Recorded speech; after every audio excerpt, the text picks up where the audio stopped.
Em sua primeira visita à Austrália, agora que se tornou monarca da corte britânica, rei Charles III foi arrebatado pelo protesto inesperado de uma senadora indígena.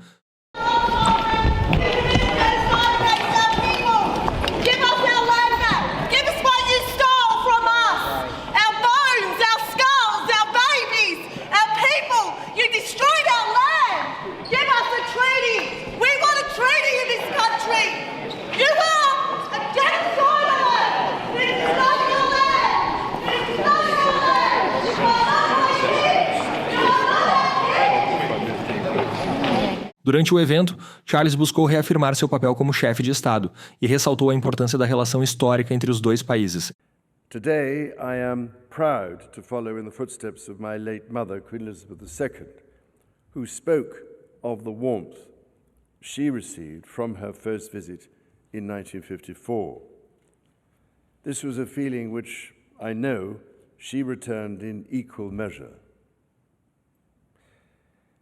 My own first visit came in 1966, as Prime Minister you mentioned, when I had indeed the life-shaping and life-affirming opportunity to continue part of my education in Victoria. And, ladies and gentlemen, what an education it was. Entretanto, ao final de seu discurso, que durou 11 minutos, do silêncio pode ser notada uma voz ao fundo gritar: "Você não é meu rei."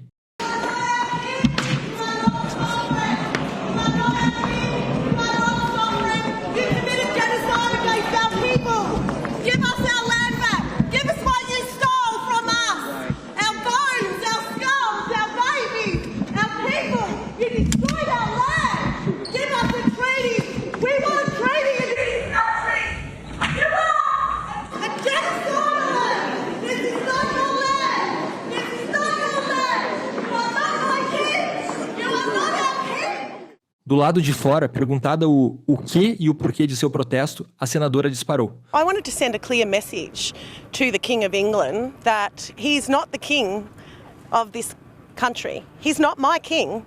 He's not sovereign. We are sovereign. To be sovereign, you have to be of the land. He's not of this land. We have been demanding a treaty for decades and decades.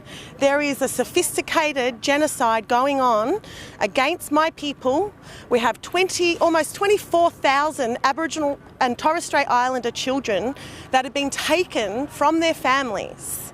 We have over 600 deaths in custody with not one officer ever being held accountable or responsible. We have the rape and pillage of our water, of our land. We have mass incarceration and mass suicide rates in this country. How can he stand up there and say that he's the king of our country? He's stolen so much wealth from our people and from our land, and he needs to give that back. And he needs to entertain a conversation for a peace treaty in this country. We can lead that, we can do that, we can be a better country, but we cannot bow to the coloniser whose ancestors he spoke about in there are responsible for mass murder and mass genocide. Os gritos de Lydia Thorpe ecoam desde então. As cenas se tornaram um símbolo de resistência contra o passado colonialista não só da Austrália como no mundo, e deixam um aviso sobre a decadência das aristocracias e contra todo tipo de privilégio. Por fim, confira parte do discurso que o monarca fez no parlamento, momentos antes de ser interrompido pelo protesto da senadora indígena.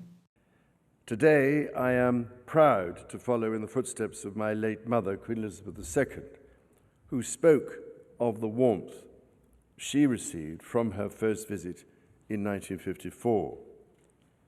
This was a feeling which I know she returned in equal measure. My own first visit came in 1966, as Prime Minister you mentioned, when I had indeed the life-shaping and life-affirming opportunity to continue part of my education in Victoria. And, ladies and gentlemen, what an education it was. I had thought that the school I had been attending in Scotland was remote and testing enough, but nothing had quite prepared me for the realities of the bush country around Mount Buller. All I can say is that I arrived as an adolescent and left as a more rounded, if not even somewhat chiseled, character once I had contended with brown snakes, leeches, funnel web spiders, and bull ants.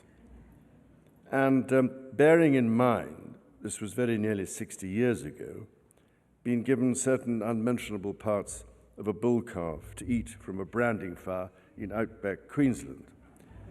So it was, therefore, that my own bond with Australia was formed early on. Every time I return to the sunburnt country, I am always moved by the hauntingly evocative cries of the kookaburra, the screeching of the galah, and the warbling of the magpie. Over the 6 decades since my first visit, I have, of course, witnessed both continuity and great change. It is worth reflecting that Australia's unique character has endured and also evolved, and that Australia has become a stronger nation as a result of becoming one of the most multicultural on earth. Today, with all due recognition of the impacts of the global cost of living crisis, Australia's economic growth has been remarkable, and this is a country which, for all its size and diversity, never omits to look outward. Australia has offered and continues to offer so much to the world. The character of this country and its people is hardly more vivid than when both are tested by disaster. The Black Summer of 2019 and 2020, the relentless floods of 2022 and 2023, tropical cyclones Jasper and Kirrily in 23 and 2024, and of course so many more. I cannot tell you how much I have felt the grief and shock of what you have gone through. Para seguir acompanhando essas e outras histórias, continue assistindo aos vídeos da Mídia Ninja.